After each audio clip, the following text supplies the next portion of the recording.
There's a city where dreams are born and empires fall, where every street hides a story and every skyline marks a new beginning. But before Broadway, Wall Street, and skyscrapers, there was wilderness. Before America's melting pot, there was a Dutch trading post. This is the entire history of New York, from Dutch colony to Empire State. Long before concrete and steel, New York was a land of forests, rivers, and native trails. The Lenape people called this place home, fishing its waters, hunting its woods, and calling the island Mannahatta, meaning the island of many hills. Then, in 1609, an English explorer sailing for the Dutch, Henry Hudson, navigated up a river that would later bear his name. He was searching for a passage to Asia, but instead found a place that would one day become the heart of global trade. Within a few years, Dutch merchants from the Dutch West India Company realized what they had: a gateway to the continent. They claimed the land and founded New Netherland, with a small settlement at the southern tip of Manhattan, New Amsterdam. At first, it was a rough outpost, log cabins, muddy streets, and traders bargaining for furs. But even then, diversity was its destiny. By the 1640s, people from over a dozen countries lived there, speaking just as many languages. You could say New York was global before globalization even had a name, but empires rarely coexist peacefully. In 1664, English warships sailed into the harbor. Outgunned and outnumbered, the Dutch governor, Peter Stuyvesant, surrendered without a fight. The English renamed it New York after the Duke of York, brother to King Charles III. Under British rule, New York began to grow. The population swelled, the harbor buzzed with ships, and merchants got rich. But resentment brewed just beneath the surface. Taxes, trade restrictions, and British control started to strangle that famous New York independence. When Revolution came, New York was at the heart of it. In 1776, George Washington's army tried to defend the city but was forced to retreat. The British occupied New York for most of the war. It was their main stronghold in America. But when victory came in 1783, Washington returned to reclaim it. Standing on a Manhattan pier, he said goodbye to his troops as the British ships faded over the horizon. The city that had been loyal to the crown now belonged to the new republic.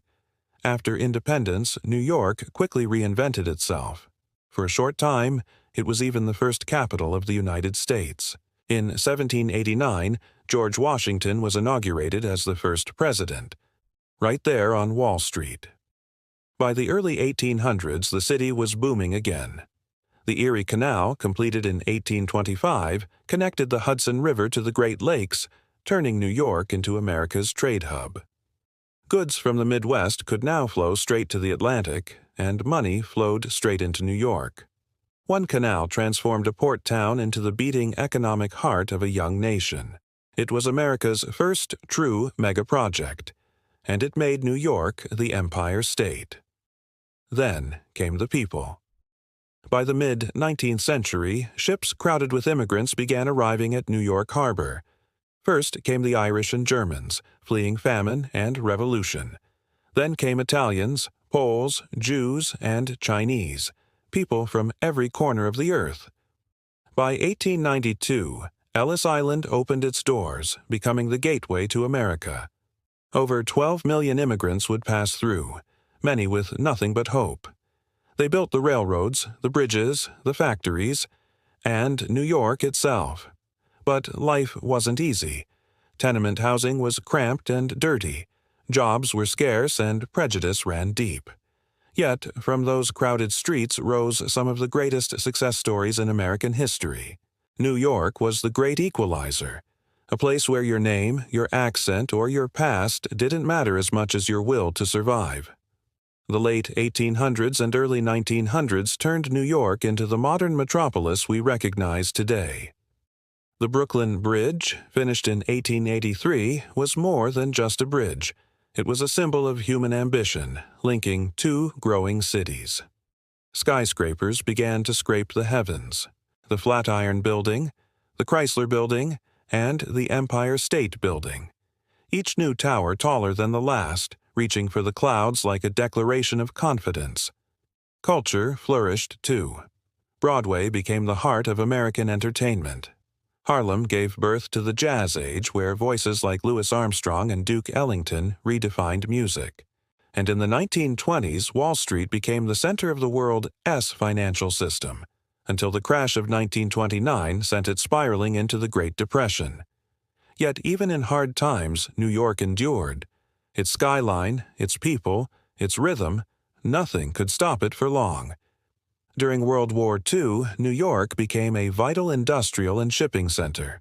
Millions of troops passed through, and when the war ended, the city became a symbol of peace, hosting the United Nations headquarters in 1945. But as the decades rolled on, the city changed again. The 1970s brought crime, poverty, and near bankruptcy. A city on the edge. Yet from that chaos emerged new culture. Hip-hop in the Bronx, punk rock in downtown Manhattan, and graffiti art that spoke for a generation unheard. New York has always reinvented itself, like a phoenix built out of concrete. Then came the day that changed everything. September 11th, 2001. Two planes struck the Twin Towers, and the world watched in horror as the skyline of dreams became a site of tragedy. Thousands lost their lives, but what rose from that day wasn't just grief. It was unity, courage, and defiance. In the years since, New York rebuilt not just its buildings, but its spirit. The One World Trade Center, rising where the towers once stood, is a symbol not only of remembrance, but of resilience. Today, the New York metropolitan area is home to nearly 20 million people, a global capital of finance, art, fashion, and innovation. It's a place where history lives side by side with tomorrow. Colonial streets under glass skyscrapers, subway lines running beneath centuries of change. But the essence of New York has never been its buildings or its wealth. It's the people, the immigrants, the dreamers, the risk-takers, the cab drivers from across the world, the artists in tiny apartments, the entrepreneurs who see possibility in every alleyway. From Dutch traders to digital billionaires, from a colonial harbor to a cultural empire, New York remains what it's always been, a mirror of humanity itself. The story of New York isn't just the story of a state or even a city. It's the story of America's identity. It's a tale of ambition, diversity, struggle, and renewal. No matter how high the skyline climbs, it stands on the same spirit that has been there since the beginning, the belief that anything is possible. From the canoes of the Lenape to the neon of Times Square, New York has always been more than a place. It's an idea, one that refuses to stop dreaming. This was the entire history of New York, from Dutch colony to Empire State. If you enjoyed this journey through time, make sure to subscribe for more stories that shaped our world. Because history isn't just what happened, it's what we build next.